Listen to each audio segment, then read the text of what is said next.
Yes guys, DhTekkz here, and I am back for another video, and this is never said this before, but this is a heavily requested one which people wanted me to do last year but I never got around to it.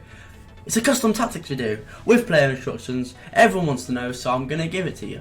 Now, starting off, I'll show you my team I use, and DhTekkz is pay to win, DhTekkz is pay to win. But goalkeeper, Areola. Mendy, good left back, recommend. Semedo, coward, don't go anywhere near him. Militao, now Militao, he has his good days and he has his bad days. Like me, you know, sometimes you wake up you're not in a mood, and sometimes you wake up you're feeling fresh. That's like what Militao is most days. Varane, I've not used him for enough games. I had Lenglet, but don't go anywhere near Lenglet, gets exposed too much. Sissoko, right? Player mate. Player, for the price you have to pay for him, I think I packed him, but for the price you have to pay, quality. For the price you have to pay to him, absolutely phenomenal. Now Hullet, yeah? Player, not as good as he was last year or the year before, but he's still got a bit about him. I might sell him and get Riera, I'm not too sure, but he's decent, but not worth the coins at all. And I did overpay, so say nothing. Now we move into where the magic happens, the attack. Let me start off with the worst player for the amount you have to pay. Cristiano Ronaldo. Now let me tell you something about Cristiano Ronaldo. Yeah, so that's all I really have to say about Ronaldo, but moving on to, which one we're going to do next? Well, there's Ronaldo's stats, by the way, if you're interested. So bad, so bad. Mbappe. Now Mbappe, he plays like out on the wing, left mid, right mid, ram, so he doesn't score goals, but he's dangerous, and that's all I care. As long as they put the effort in on the pitch, that's all I can ask for, and he's rapid and he scares fullbacks. So if you're thinking of getting Mbappe, I really do recommend. And then you go on to R9. Now R9, clinical, yeah, dangerous. But the issue is getting him in the position, because I'm not gonna lie to you, he's a bit clunky and can't really move. You know what they call him like Fat Ronaldo, and it's for a reason. He struggles to turn, but he's a good player. For the price, absolutely not. But if he was worth like 2-3 mil, like worth your money. But am I gonna sell him? Probably never. But now moving on to the king, the GOAT, Lionel Messi. This guy, what a player. The only issue is when it's delayed, so 90% of the time, he's not very usable. But I'm telling you right now, Lionel Messi might be, I've got nothing to say, to be honest, but honestly, Messi's quality. So if you do want someone for like 900k and you're thinking Mbappe or Messi, which one am I going to get Messi, clinical as well. But the only issue is if you play him and like cam, his stamina goes down quite quickly. So yeah, but that's the team I use.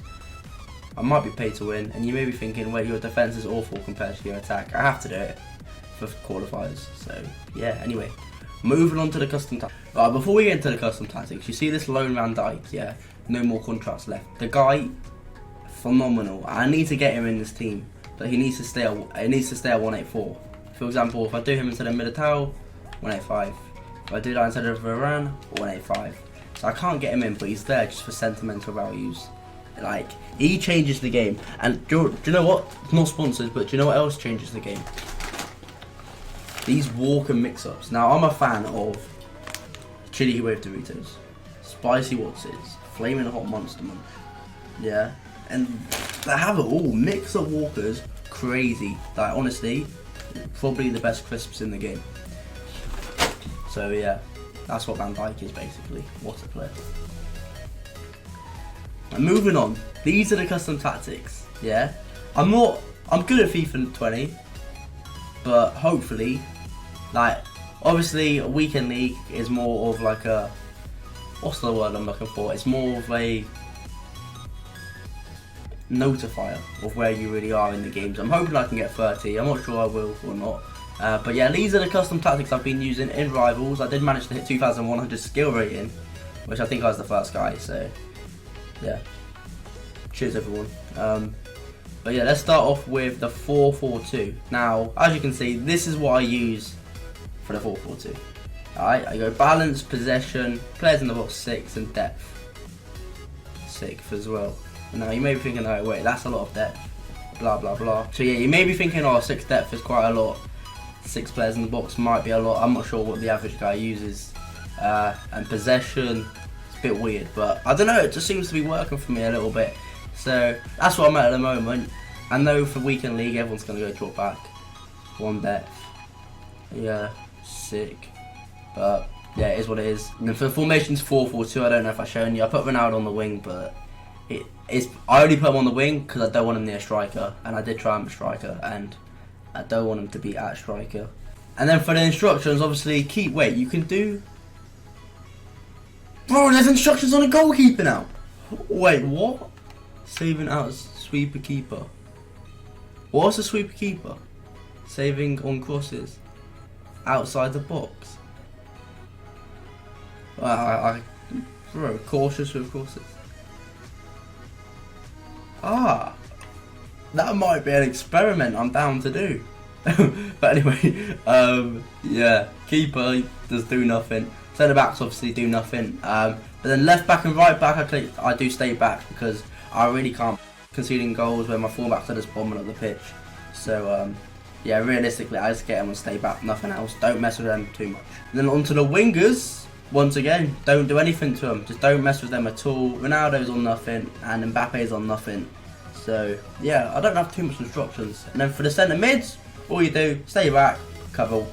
He's on cover wing. That's probably what I'll be losing today. He's on cover wing too.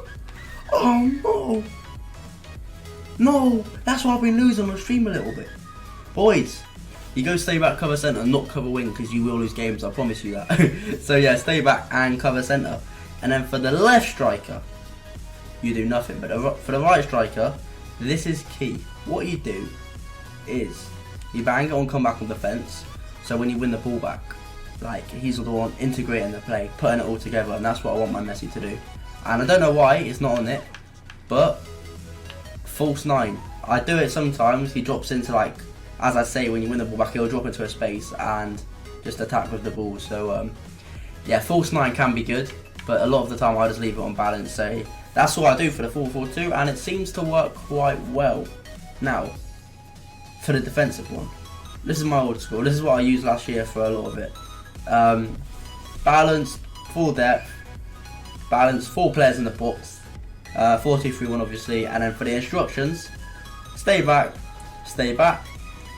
CDMs once again, stay back, cover centre, but I have been told to put man mark on, so I'm going to try that for the next few games.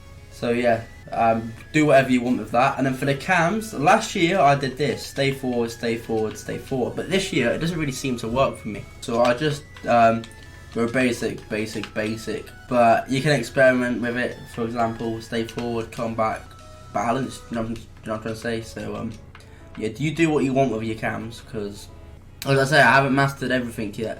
And then for the strikers, stay forward. You just want him to annoy the defenders. Actually, I might stick him on aggressive interceptions just to annoy the defenders. But moving on to the attacking, yeah. For example, my ultra defensive is at 4-4-2. Maybe start the game and set yourself into the game, and then if it's not going to plan, defensive 4-2-3-1. A little bit more attacking, but I don't know. You do you. But moving on, say it's the 50th, 60th minute and nothing's going well. Bang, we go attacking. You can either go press after possession or balanced. It depends what you're feeling. But I'm usually press after possession, 6 depth. I like in a 3-5-2, your winger's always open. So put the width like is that on 7? Put the width on 7, and your left mid and right mid will come from the side.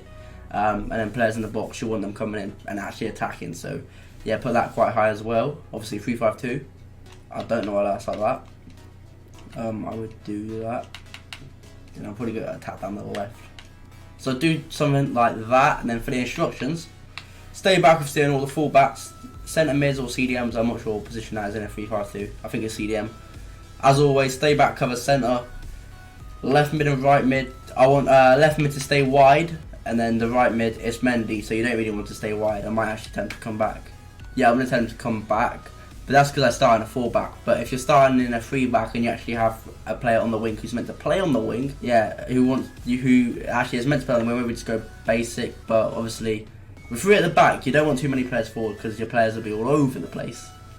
So yeah, stick that and come back on defence. For the cam, stay forward because obviously you're fighting. You want to get the lead back. So if you have a little 3 up here who don't mess about, anything's possible. So the front three on stay forward, and that's it really. So basically, as you can see, I don't really do too much complex stuff in my tactics or instructions. But ultra attacking, this is what I've been doing for ages. I like to call it the Christmas tree, yeah? 3, 4, 2, 1. If 10 minutes left, 5 minutes left, I need a goal, you send everyone forward. You send everyone searching for the goal. For the goal, because you need that goal. So yeah, you search for that goal and you find that goal, and this is the best way for me. You stick it on press after possession, you stick it on fast build up, and spam these forward. I change it all the time. It doesn't really make a difference. And what will happen is you kick it to the wing, and you always have like an overlap going on or an underlap, and you just click Y for the underlap, and you can be through on goal. But it's not as simple as that, obviously. But that's how I do it. 3, 4, 2, 1. And then for the instructions, normal, just leave them all. These, just leave them. And then actually, I'm gonna stick them on cover centre. And then for the left mid and right mid, stay forward. And then for the right wing and left wing, stay forward. And for the striker, stay forward. So yeah, realistically, that is all I do for my custom tactics and instructions. Not too much, just a few things. But now it's back to trying to make a squad for qualifiers, because it needs to be 184. And I don't know what to do myself, because I want Van Dijk, and I want Van Dijk really, and I don't know how to do it. So yeah, that's what I'm going to do now. But thank you all for watching this video. It's been longer waited, so I'm going to give it to you, and I will give you more updated custom tactics and stuff further on into FIFA, because yeah, this year I'm going to do, I'll tell you the plan this year. This year I'm going to do YouTube a lot harder, and Twitch. So far on Twitch I've had 2 days off since FIFA 20 came out, so that's like 2 weeks, 2 weeks, that's 40 days. I've probably streamed like 10, 11 days, 12 days, so yeah, I'm doing Twitch a lot harder. YouTube, I'm planning to do 3 uploads a week after champs, so gameplay, rewards, and like another one. So yeah, hopefully I can stick to my word and actually do it. But thank you all for watching, and until next time, peace.